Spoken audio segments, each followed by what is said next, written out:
Francisco Cañedo nació en Tepic en 1839, pero desde joven vivió en Mazatlán y en Culiacán como dependiente demostrador en varios comercios. Después entró a la milicia del estado de Sinaloa, donde alcanzó el grado de coronel en 1867 y el de general en 1876. El 11 de julio de 1876 a las 11 de la noche en Culiacán, el entonces coronel Francisco Cañedo se pronunció a favor del plan de Tuxtepec, levantándose en armas en contra del gobierno interino del licenciado Jesús María Gaxiola. Su lucha fue pronto secundada por habitantes del fuerte Cozalá, San Ignacio y otras zonas del sur del estado.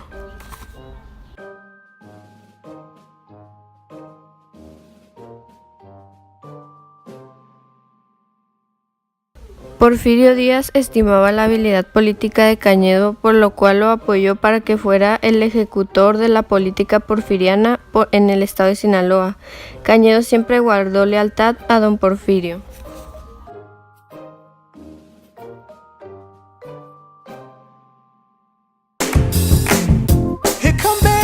La modernización de Sinaloa durante el gobierno de Cañedo abarcó todas las ramas de la economía, la minería, la agricultura, las comunicaciones, el comercio y la industria de transformación. La inversión directa extranjera en la actividad minera permitió la mecanización de las operaciones. Surgieron compañías mineras, propiedades extranjeros en los distritos del Fuerte, Sinaloa, Mocorito, Culiacán, Cozalá, San Ignacio, Concordia y Rosario. La producción minera se convirtió en el principal producto de exportación al mercado internacional durante esta época. Principalmente se extraían metales preciosos, aunque también comenzó la explotación de metales industriales como el cobre. Durante 1895 la producción minera en la entidad estaba en crecimiento y llegó a producir 8 millones de pesos, sin duda un factor de suma importancia en el desarrollo de la minería en Sinaloa fue el uso de mejores técnicas de explotación y beneficio, así como las inversiones de los capitales de los principales comerciantes Culiacán y Mazatlán. La nueva división de clases sociales durante el cañedismo. La sociedad mexicana estuvo dividida en varias clases sociales de acuerdo con la fortuna y el origen de cada una de ellas. La aristocracia semifeudal, también llamada alta sociedad, estaba integrada por los políticos, los capitalistas criollos y los extranjeros. Era la clase rica, la dueña de haciendas, de fábricas, de casas comerciales o de negocios financieros, que llevaba una vida deshogada. Los principales representantes de esta clase social fueron los científicos y grupos de amigos personales del dictador. La burguesía nacional estaba compuesta por los latifundistas o hacendados por los grandes comerciantes. También estaban los rancheros, el clero, los obreros, los pobres y los comuneros de zonas indígenas. Era el sector social que mantenía la industria y el comercio y derrochaban dinero. La pequeña burguesía, clase media urbana, terratenientes rurales y de la nobleza antigua.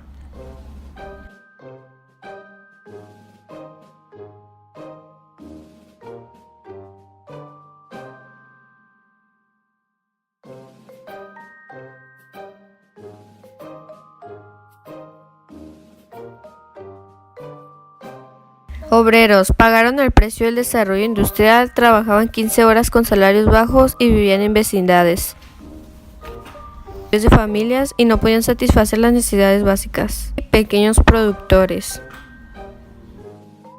Pobres, vivían con familias grandes y no tenían para satisfacer sus necesidades. Comuneros de zonas indígenas trabajaban para el consumo propio, marginados económicamente y socialmente en zonas de trabajo.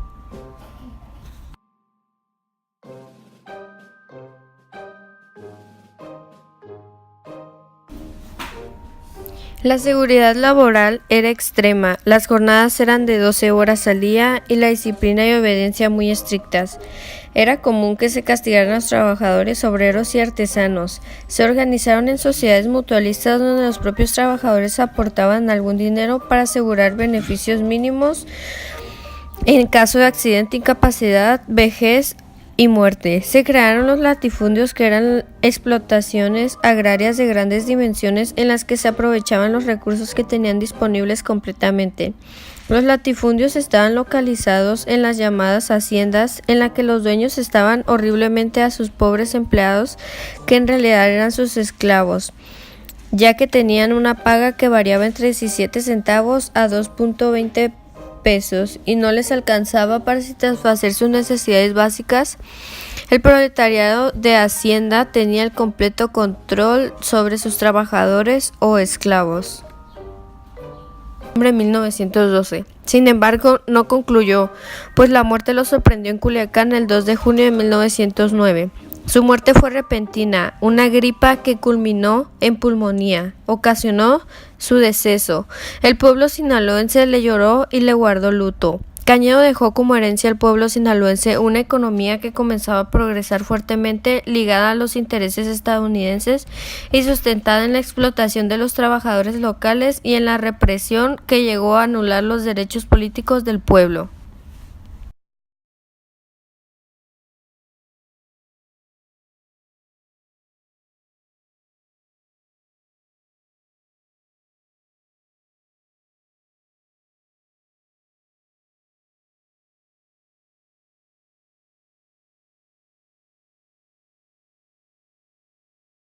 Tras la muerte de Cañedo, Heriberto Zazueta encabezó un gobierno interino y convocó a elecciones.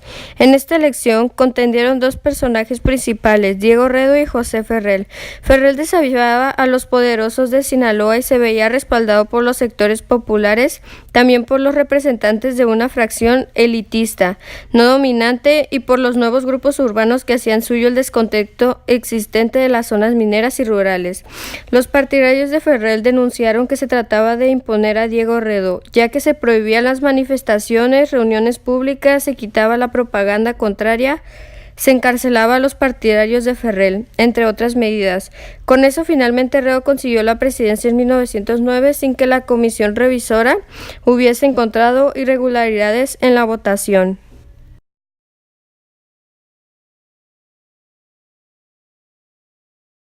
La era del cañerismo fue algo muy importante, ya que evolucionaron las industrias mineras, la agricultura, y trajo muchas cosas buenas aquí a Culiacán, pero también hubo malas cosas como el maltrato hacia las personas que trabajaban y no les daban lo necesario para mantenerse. El periodo de Francisco Cañedo fue algo muy importante por el hecho de que ha impulsado nuevos comercios, actividades principales, que se podría decir que son la minería, la agricultura en Culiacán, porque yo supongo que gracias a eso, sin eso nosotros no pudiéramos estar como estamos en este momento, pues. Y a pesar de tantas desigualdades que hubo en ese periodo del maltrato de las personas, todo tuvo que pasar por algo, y gracias a ese periodo de Francisco Cañedo estamos como estamos. Pues haciendo este video entendí que el gobierno de Cañedo abarcó todas las ramas de la economía, la minería, la agricultura, las comunicaciones, el comercio y la industria de transformación. Durante el porfiriato, la sociedad mexicana estuvo dividida en varias clases sociales de acuerdo con la fortuna y el origen de cada una de ellas. Y pues que el cañedismo finalizó al principio del siglo XX en su fallecimiento.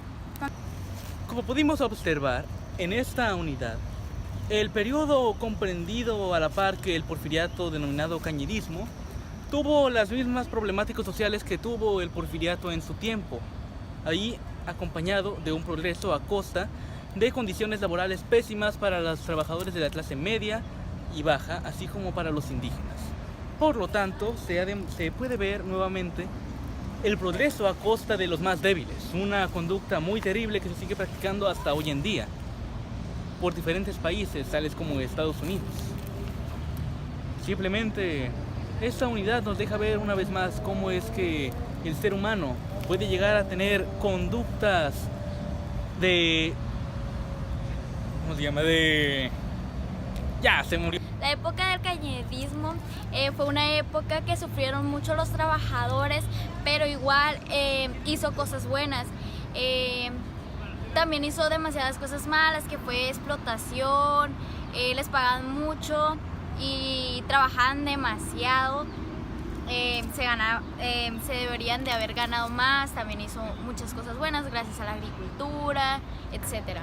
El cañerismo que se dio durante el porfiriato fue una época caracterizada por diversos cambios en los sectores y con actividades productivas importantes como la agricultura y la minería que dieron un desarrollo económico mayor y ofrecieron más empleos.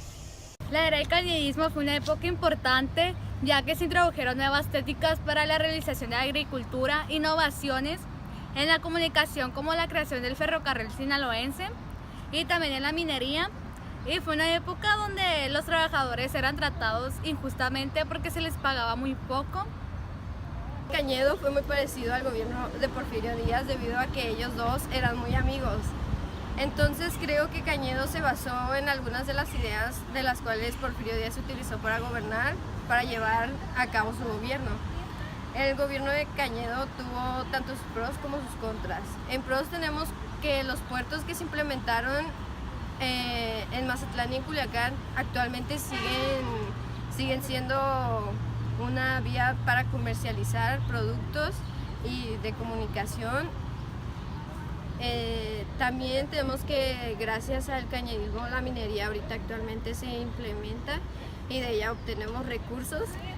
También tuvo sus contras como que le pagaban muy poco a las personas que trabajaban por largas horas de labor y hubo mucha escasez para los pobres debido a que no llovía tanto y ante eso Cañedo no daba explicaciones a ellos.